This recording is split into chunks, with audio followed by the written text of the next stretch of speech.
भगूरच्या मांगीरबाबा चौकात लागणाऱ्या खाद्यपदार्थांच्या हातगाड्यांमुळे या भागातील रहिवासी आणि दुकानदार त्रस्त झालेत।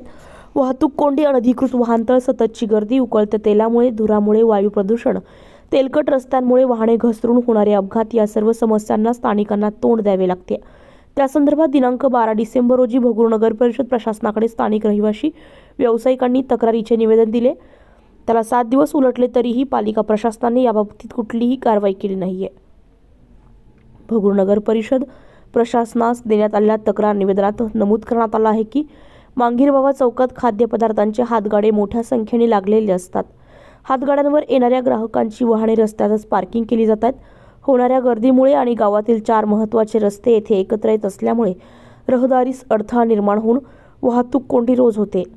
अनधिकृत वाहनतळामुळे पायी चालणे, दुकानात, घरात ये-जा करणे अडचणीचे होते। हातगाडे चालक व्यावसायिक गॅस सिलेंडरचा वापर न करता घरगुती गॅस सिलेंडर वापरतात, त्यामुळे दुर्घटना होऊ शकते।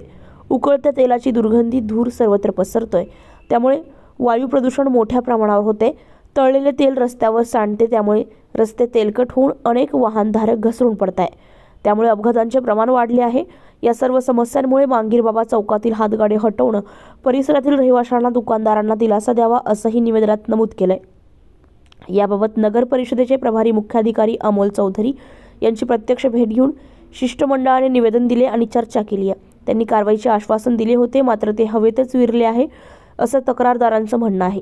यावेळी हरीश देशमुख, श्याम देशमुख, वेदांत देशमुख, अशोक लोया, बाळासाहेब लाहोटी, हर्षल देशमुख, यश देशमुख, प्रकाश सुराणा, गणेश निसाळ, प्रशांत लोया, जगदीश देशमुख आदींसह स्थानिक रहिवासी आणि दुकानदारांनी मांगीरबाबा चौकातील हातगाडे हटवण्याची आग्रही मागणी केली आहे। द हिंद न्यूजसाठी प्रमोद रहाणे, भगूर, देवळाली कॅम्प।